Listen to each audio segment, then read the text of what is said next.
오늘 우리에게 주시는 하나님 말씀은 로마서 14장 13절에서 17절까지 말씀입니다. 하나님의 말씀을 경청하시기 바랍니다. 그런즉 우리가 다시는 서로 비판하지 말고 도리어 부딪힐 것이나 거칠 것을 형제 앞에 두지 아니하도록 주의하라. 내가 주 예수 안에서 알고 확신하노니 무엇이든지 스스로 쇳된 것이 없으되 다만 속되게 여기는 그 사람에게는 속되니라. 만일 음식으로 말미암아 내 형제가 근심하게 되면 이는 내가 사랑으로 행하지 아니함이라. 그리스도께서 대신하여 죽으신 형제를 내 음식으로 망하게 하지 말라. 그러므로 너희의 선한 것이 비방을 받지 않게 하라. 하나님의 나라는 먹는 것과 마시는 것이 아니요 오직 성령 안에 있는 의와 평강과 희락이라. 아멘. 오늘은 이 말씀으로 관계의 회복이 하나님의 나라다라는 제목으로 은혜를 나누고자 합니다. 우리나라는 예부터 먹는 것에 진심인 민족이었던 것 같습니다. 단원 김홍도의 새참이라고 하는 그림을 보면 장정 6명이 일하다가 아주 땀을 뻘뻘 흘리면서 이제 우통을 막 벗어놓고 배가 고파서 새참을 먹는 모습이 보이는데요. 이 그림에서 그릇의 크기, 그들이 먹고 있는 그릇의 크기를 보면 사람의 크기와 비율로 나누었을 때 굉장히 크다는 것을 한눈에 알 수 있습니다. 실제로 옛날의 사진들, 조선시대의 사진들이 남아있는 것을 보면 옛날에 우리 선조들이 드셨던 그릇은 굉장히 밥그릇이 컸고 그 밥 위에 고봉으로 밥을 쌓아놓은 모습들을 볼 수 있지 않습니까? 그래서 예전에 조선을 방문했던 외국인들이 남긴 기록에 보면 이런 기록이 있습니다. 65세인 어떤 조선인은 식욕이 없다면서 밥 5사발을 비웠다. 이런 기록이 있습니다. 서너 명이 앉으면 그 자리에서 봉숭아, 참외를 20개에서 25개를 한꺼번에 먹었다라는 기록도 있고요. 오전 10시에 아침상이 들어왔다. 가슴 높이까지 올라온 수많은 음식들을 보고 놀라지 않을 수 없었다라고 적고 있습니다. 이러한 조상들의 후예라서 그럴까요? 우리나라는 오늘날 UN 농업식량기구의 보고에 따르면 해산물 1인당 소비량 세계 1위, OECD 보건보고서에 따르면 OECD 국가 중 1인당 채소 섭취량도 1위.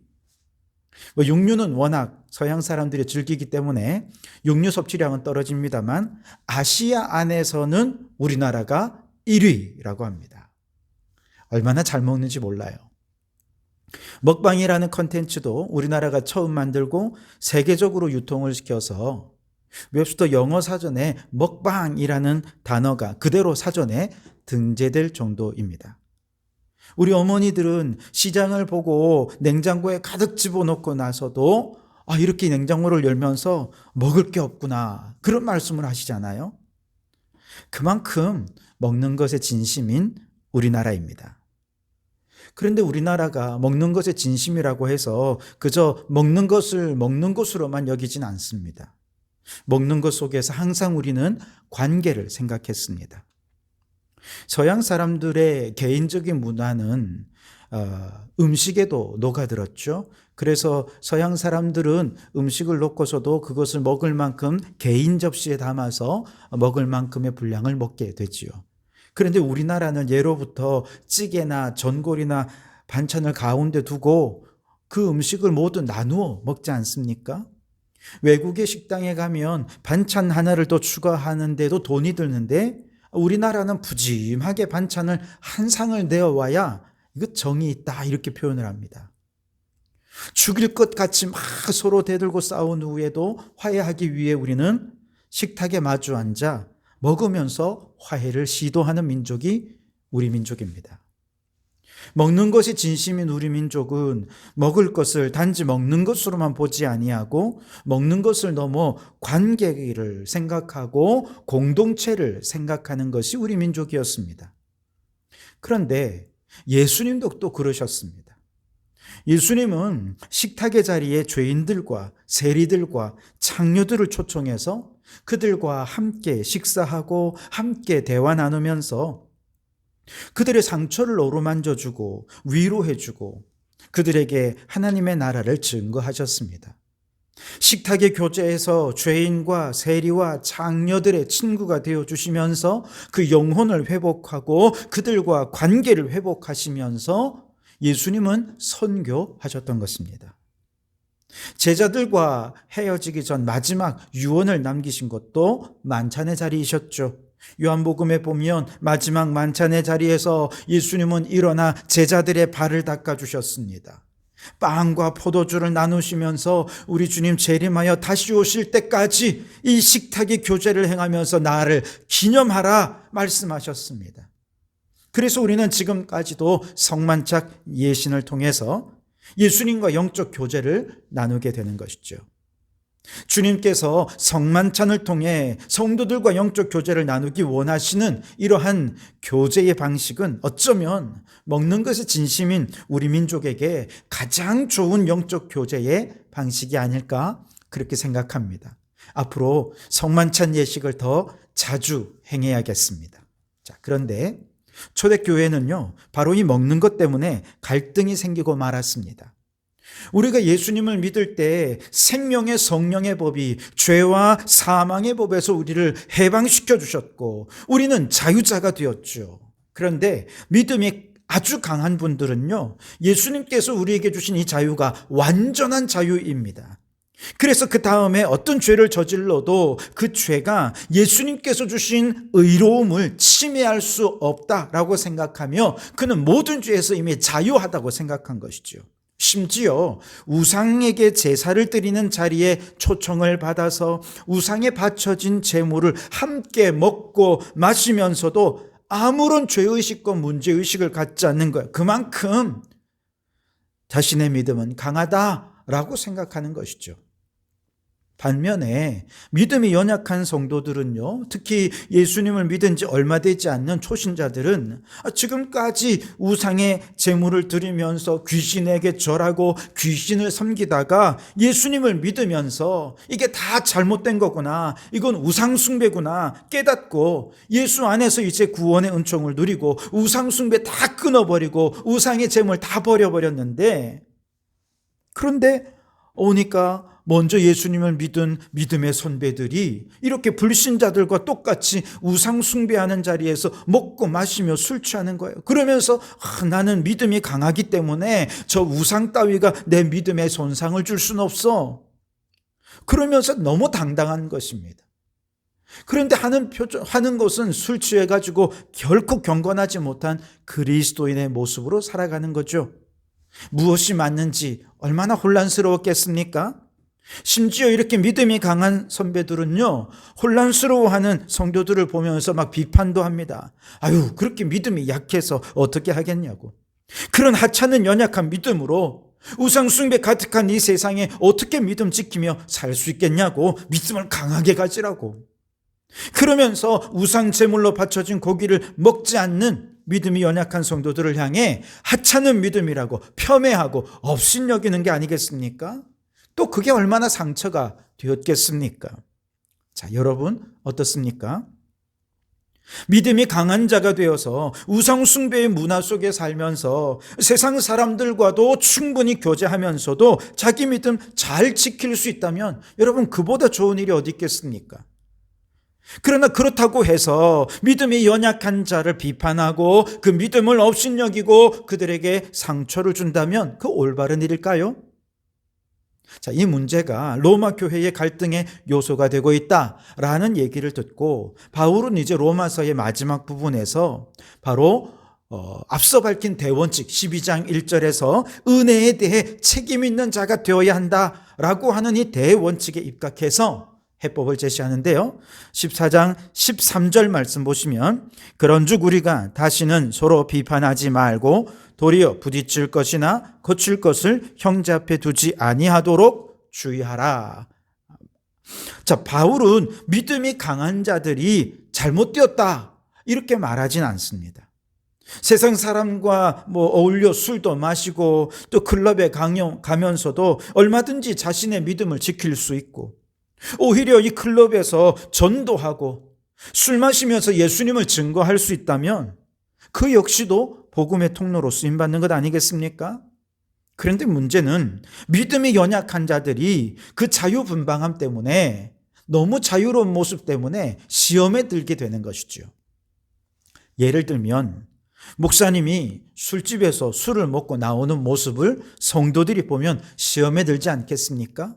그런데 알고 보니 목사님은 함께 술 마시는 사람들에게 전도하기 위해 그 자리에 함께 있었던 것이죠.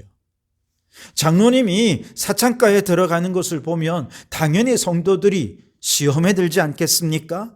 그런데 알고 보니 장로님은 창녀들을 위해 기도해주고 그들에게 복음을 전하기 위해 들어간 것이었던 거죠. 자, 목사님과 장로님은 믿음이 강하니까 선교를 위해 얼마든지 모든 유혹을 이기고 술집에도 갈 수 있고 사창가에도 들어갈 수 있다라고 말할 수 있을지 모르지만, 그 모습을 보는 다른 성도들이 시험에 든다면 어떻게 해야 되겠습니까? 그 시험에 걸려 넘어지지 않도록 부딪힐 거리를 그 형제 앞에 두어서는 안 된다라고 말하는 것이 바울의 해법입니다. 즉, 만일 그 시험에 드는 문제가 우상의 제물에 바쳐진 음식을 먹는 문제라고 한다면 그 형제가 시험에 들지 않도록 하기 위해 우상의 제물을 먹는 것 옳지 않다는 것입니다. 먹지 말라는 것입니다. 오늘 15절을 보십시오. 만일 음식으로 말미암아 내 형제가 근심하게 되면 이는 내가 사랑으로 행하지 아니함이라. 그리스도께서 대신하여 죽으신 형제를 내 음식으로 망하게 하지 말라. 아멘. 조금이라도 나로 인해서 누군가 상처를 입고 시험에 든 형제가 있다면 그것은 그를 사랑으로 행하는 것이 아니라는 것이죠. 반면에 그 형제를 사랑하고 배려하는 마음이 있다면 적어도 내가 하는 이 행동이 그에게 얼마나 상처를 줄지를 먼저 생각해야 한다는 것입니다. 내가 한 행위의 정당성을 주장하기 전에 비록 내가 의도하지 않았다 하더라도 내가 자유함으로 행한 행동, 내 강한 믿음으로 행한 행동으로 인해 시험에 든 형제의 마음을 헤아리는 것이 은혜 받은 자의 책임 있는 태도라고 말하는 것이죠. 자, 여기까지 설명한 바울이 이제 이 문제에 대해 요약 정리하는데요. 17절 말씀입니다. 하나님의 나라는 먹는 것과 마시는 것이 아니요 오직 성령 안에 있는 의와 평강과 희락이라. 아멘. 먹는 문제로 인해 갈등이 생긴 교회에 이 말씀을 주신 뜻은 이렇습니다. 우선 첫째로는요, 먹고 마시는 자리에서도 우리는 하나님 나라를 생각해야 한다는 것입니다. 먹고 마시는 것에서 하나님 나라를 생각했다면 성도를 시험에 들게 하는 문제 생기지 않았을 거라는 것이죠. 그런데 하나님의 나라는 어떤 것입니까? 하나님이 왕이 되셔서 다스리고 통치하는 곳이 하나님의 나라가 아닙니까? 다시 말해서 우리가 먹고 마시는 그 자리에서도 하나님께서 왕이 되셔서 다스리시고 계시는가? 하나님의 통치가 지금 이곳에 이루어지고 있는가? 하나님과의 올바른 관계를 회복하면서 먹고 마시라는 것이죠. 지난번 환경선교사 교육을 할 때 들은 얘기인데요. 우리의 삶의 가장 기본이 되는 것이 의식주가 아닙니까? 그런데 그 가운데 유독 식자, 그 음식에 대해서는 그 뒤에 사자를 붙인다는 거예요. 그래서 식사라고 말하지 않습니까? 그 의미를 다양하게 해석할 수 있지만 먹는 것에 진심인 우리나라는 밥 한 끼를 차리더라도 땀 흘려 일한 아버지의 노동을 생각하고 음식을 장만하기 위해 수고한 어머니의 땀 흘림을 생각하면서 더 나아가서 음식이 이 식탁에 올라오기까지 관여한 농민들, 어민들, 상인들, 유통업자들, 관계된 모든 사람들의 수고에 감사하는 마음으로 음식을 먹으라 하는 뜻에서 식사다 이렇게 표현을 한다는 것이죠. 저는 여기에 우리 성도들은 인간의 수고와 노동만 생각하는 것을 넘어서 이 식사 속에서 하나님의 일하심, 하나님의 노동을 생각할 수 있어야 한다는 것이죠.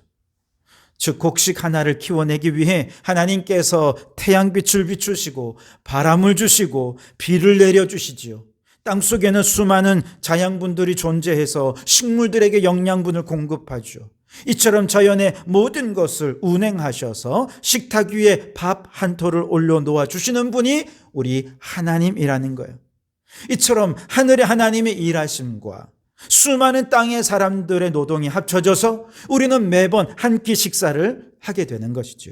그러니 먹는 것과 마시는 이러한 일상은 하나님과의 관계를 점검하는 매우 중요한 자리라 할 수 있습니다.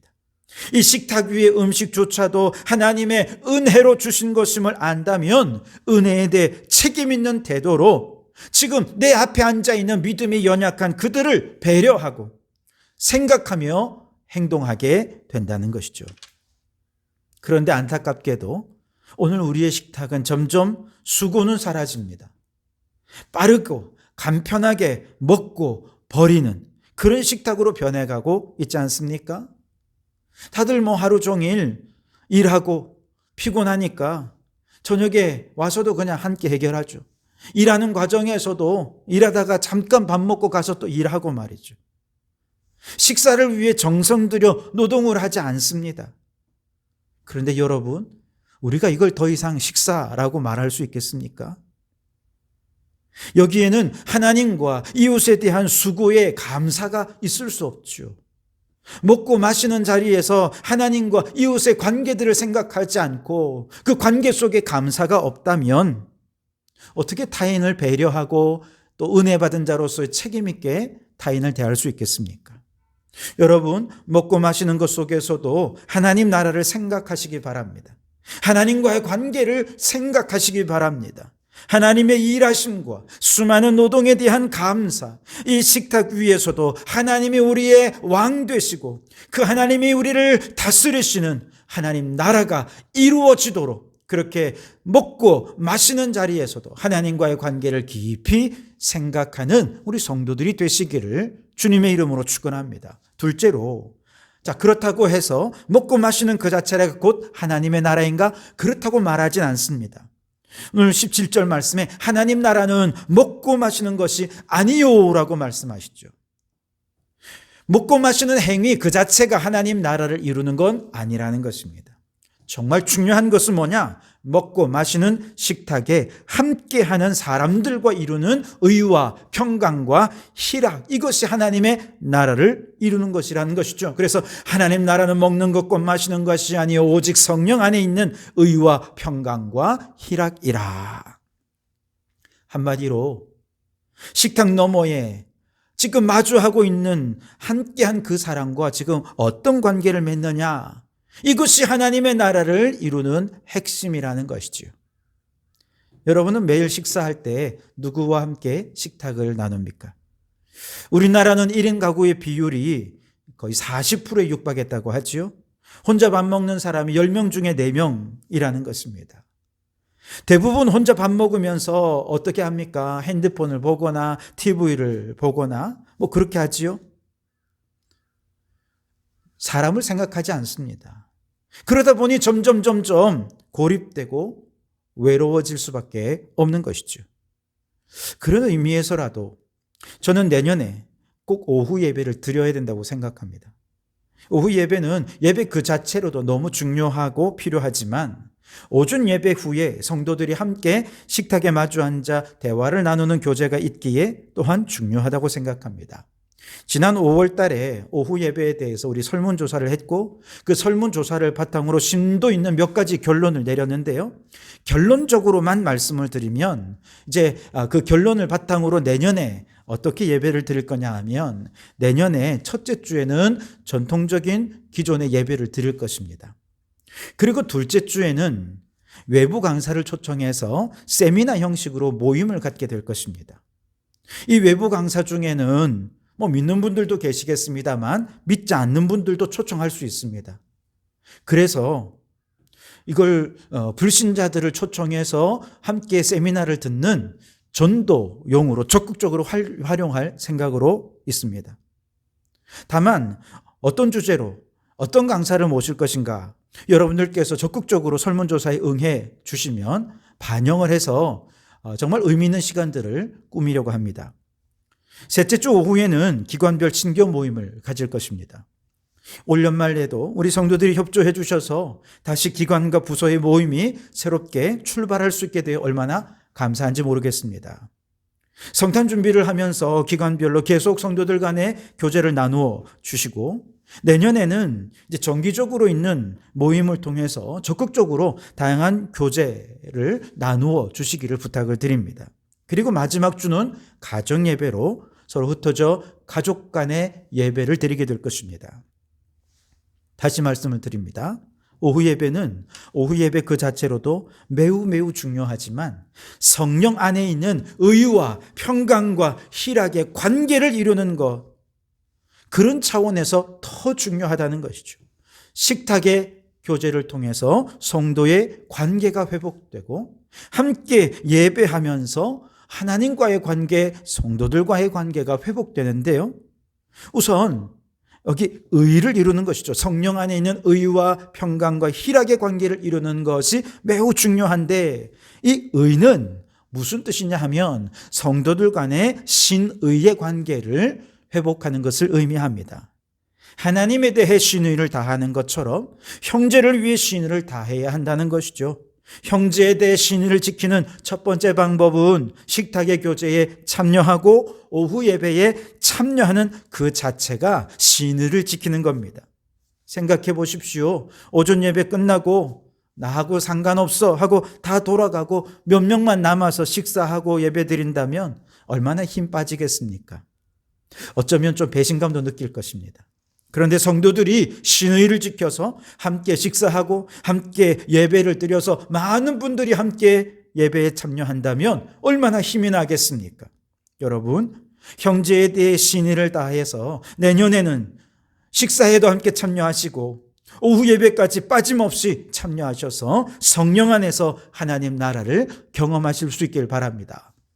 둘째로, 평강은 상호 갈등 없이 조화롭고 질서 있는 관계를 이루는 것을 의미합니다. 질서란 각자 자신이 있어야 할 자리에서 해야 할 일들을 감당한다는 것을 의미하겠죠. 즉 태양을 중심으로 해서 수금, 지화, 목토, 천, 해성까지 태양계를 이루는 행성들이 하나라도 자리를 이탈한다면 태양계는 아마 혼돈에 빠지게 되겠죠. 별들이 태양을 중심으로 제자리를 지키는 것을 평강이라고 할 수 있습니다. 우리 성도들도 교제의 자리, 예배의 자리를 지키며 온 마음으로 성도의 교제를 나누고 온 마음을 다해 예배를 드릴 때에 성령 안에 있는 평강을 이루게 될 것입니다. 그리고 또한 희락입니다. 성도의 교제 안에서 희락은 무엇입니까? 이 모임이 나를 행복하게 하는 것에 초점을 두는 것이 아니라 나의 작은 섬김을 통해 다른 사람들을 행복하게 하는 것이죠. 왜냐하면 우리 그리스도인들의 기쁨은 내가 좋아하는 것이 아니라 예수님께서 좋아하는 것을 행하는 것에 나의 기쁨이 있기 때문에 그렇습니다. 한 주간 내내 혼자 밥 먹고 혼자 일하고 외롭게 지내던 성도들이 적어도 주일만이라도 성도들 간의 얼굴을 보고 같이 밥 먹고 대화하고 예배 드리면서 그렇게 행복해하고 기뻐할 수 있다면 형제들이 행복해하는 것, 예수님이 기뻐하신다는 것이죠. 그 예수님의 행복을 나의 행복으로 삼으면 성도들을 섬기지 않을 수가 없는 것이죠. 성령 안에 있는 의와 평강과 희락, 이것이 곧 하나님의 나라입니다. 여러분, 하나님의 나라는 멀리 있지 않습니다. 우리가 먹고 마시고 예배하는 그 자리에 함께하는 성도들을 위해 신의를 지키고 함께 질서를 이루며 조화를 이루고 타인의 행복 속에 나의 행복을 찾는 성령 안에 있는 의와 평강과 희락이 이루어지는 그곳에 하나님의 나라가 임하게 될 것입니다. 그러니 우리 성도교회 모든 성도 여러분, 이처럼 우리가 함께 관계를 회복함으로 하나님의 나라의 임재를 맛보는 우리 성도교회가 될 수 있기를 주님의 이름으로 축원합니다. 기도하겠습니다. 오 하나님, 코로나를 핑계로 그동안 오랫동안 성도의 규제를 외면했었습니다. 하나님을 예배하지 못했던 우리들을 용서해 주옵소서. 이제 예배의 거룩한 만찬을 통해 생명수를 먹고 마시며 하나님과의 관계가 회복되고 성도들과의 식탁의 교제를 통해 성도의 관계가 회복되어서 하나님 나라를 경험하는 저희들 되게 해 주옵소서. 그리하여 우리 성도교회에 하나님이 다스리시고 통치하시는 하나님의 나라가 이루어지게 해 주시옵소서. 예수님 이름으로 기도하옵나이다. 아멘.